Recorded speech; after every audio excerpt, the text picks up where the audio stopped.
को अवगत कराना है। कल दिनांक 30/7/2025 को थाना मसौली क्षेत्र के हाईवे पे ही खेत में एक लेडी कांस्टेबल जिसका नाम विमलेश पाल था, जो हमारे थाना सुबेहा में पोस्टेड थी, उसकी डेड बॉडी मिली थी, जिसको हम लोगों ने पोस्टमार्टम हेतु और बाकी चीज़ों के लिए हॉस्पिटल भेजा था। इस क्रम में आप सभी लोगों को अवगत कराना है कि आज इस घटना का हमारी टीम ने सफल अनावरण किया है, जिसमें एक कांस्टेबल जिसका नाम है इंद्रेश, उसको हम लोगों ने अरेस्ट किया है आज।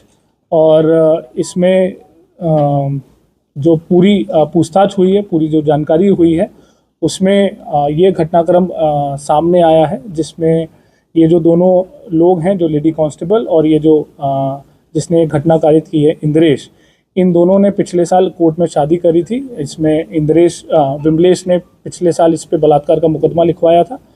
उसके बाद इन दोनों ने कोर्ट मैरिज कर ली थी और वो बलात्कार के मुकदमे में क्लोजर रिपोर्ट लगी थी। लेकिन शादी करने के बावजूद भी ये इसको पत्नी की तरह साथ नहीं रख रहा था, और जो ये लेडी कांस्टेबल थी, इसका ग्रीवांस यही था कि मुझे पत्नी की तरह ही साथ में रखो और प्रॉपर सारा फंक्शन वगैरह हम लोगों का होना चाहिए। इसी को लेके ये परेशान रहता था, क्योंकि ये इसको पत्नी के तौर पे नहीं रखना चाहता था। और इसी क्रम में इसने ये प्लानिंग करी कि इसको कैसे मार दिया जाए, क्योंकि ये यहाँ पहले भी पोस्टेड रहा है।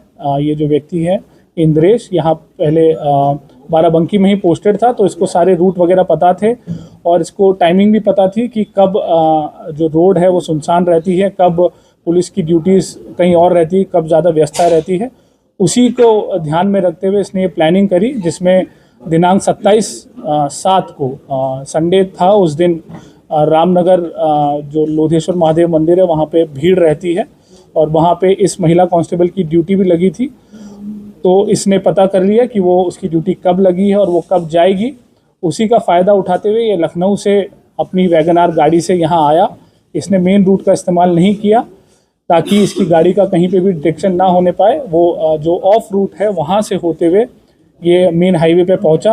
जब ये महिला वहाँ पे जा रही थी, इसको रास्ते में रोका, इसको बातचीत करने के बहाने से वहाँ पे रोका, 10-15 मिनट इनसे बातचीत करी और फिर वहाँ खेत में जब जो ये लेडी कांस्टेबल है, इनको टॉयलेट के लिए जाना था, तो ये जैसे ही खेत में नीचे उतरी, ये पीछे से उसको धक्का देके उनका गला दबा दिया, जिससे वो अधमरी स्थिति में हो गई। और फिर अपने कार के जो पाने से इस महिला के सर पे 3-4 वार किए, जिससे उसकी वहीं पे मृत्यु हो गई। वहाँ से फिर ये अपने दूसरे रास्ते से फतेहपुर होते हुए ये वापस लखनऊ भाग गया। और इसमें इस व्यक्ति पे किसी को भी शक ना हो, इसके लिए इसने लगातार उस रात के बाद से इस महिला के फ़ोन पे वो लगातार मैसेज करता रहा, ताकि वो अलीबाई क्रिएट कर सके कि मुझे भी नहीं पता है कि मेरी पत्नी कहाँ है और मैं खुद उसको लगातार फ़ोन कर रहा हूँ। पर इसमें हम लोगों ने सारे साक्ष्य संकलन किए, जिसमें तमाम CCTV फुटेज और BTS और सर्विलांस का इस्तेमाल करते हुए हम लोगों ने ये चीज़ और एविडेंसेस निकाले हैं, जिसमें ये व्यक्ति लखनऊ से बाकायदा अपनी वैगन आर गाड़ी से यहाँ आया। करीब हमारे पास 5 फुटेजेस भी मिली हैं, जहाँ बीच में ये जाता हुआ दिख रहा है, और फिर घटना कारित करने के बाद भी हमें CCTV फुटेज मिली है। इसके अलावा जो इन लोगों की आपस में उस घटना वाले दिन की जो बातचीत है, उससे भी काफ़ी हमें क्लू मिले हैं, जिसमें इसने शाम को 7 बजे इस महिला से बात करके उसकी लोकेशन ली और फिर अपनी प्लानिंग उस हिसाब से की। तो ये चीज़ें मोटी मोटी निकल के आई हैं, और इसमें हमने जो घटना में प्रयोग कार है वो बरामद की है। जो उसने पाना यूज़ किया था वो बरामद किया है, और मृतका का जो बाकी जो पहचान पत्र इसके पास थे वो भी हम लोगों ने इससे बरामद किए हैं।